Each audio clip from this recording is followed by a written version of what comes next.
বাংলাদেশে নাকি ভিসা দিবে না, ভিসা না দিলে কিভাবে ব্যবসার ক্ষতি হয় তার এখন হারে হারে টের পায়। নতুন যে স্বপ্ন, নতুন যে অধিকার, নতুন যে পরিস্থিতি, সেটাকে বাস্তবায়ন করার জন্য আমাদেরকে সকলকে ঐক্যবদ্ধ থাকতে হবে। এই জায়গায় কোনো দ্বিমত নেই। ভারত ইতিমধ্যে বুঝতে পেরেছে।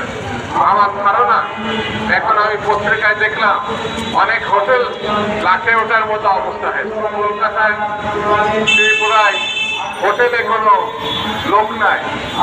বাংলাদেশে নাকি ভিসা দিবে না, ভিসা না দিলে কিভাবে ব্যবসার ক্ষতি হয় তার এখন হারে হারে টের পায়।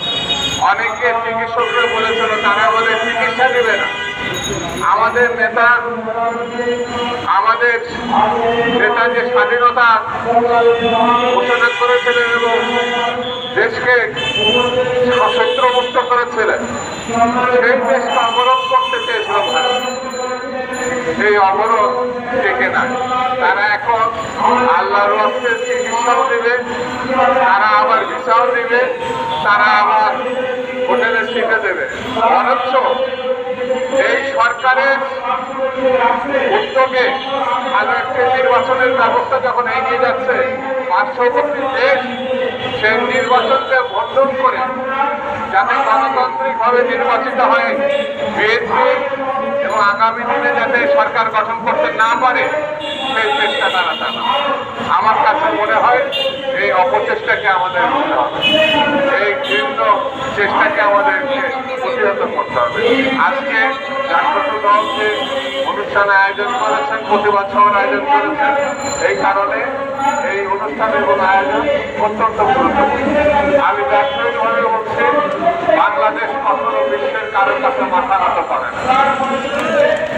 ভারতের কাছে গণতন্ত্র শিক্ষার কোনো কারণ নাই। ভারত একমাত্র দেশ যারা হিন্দু ছাড়া চোখে আর কোনো জাতি দেখে না।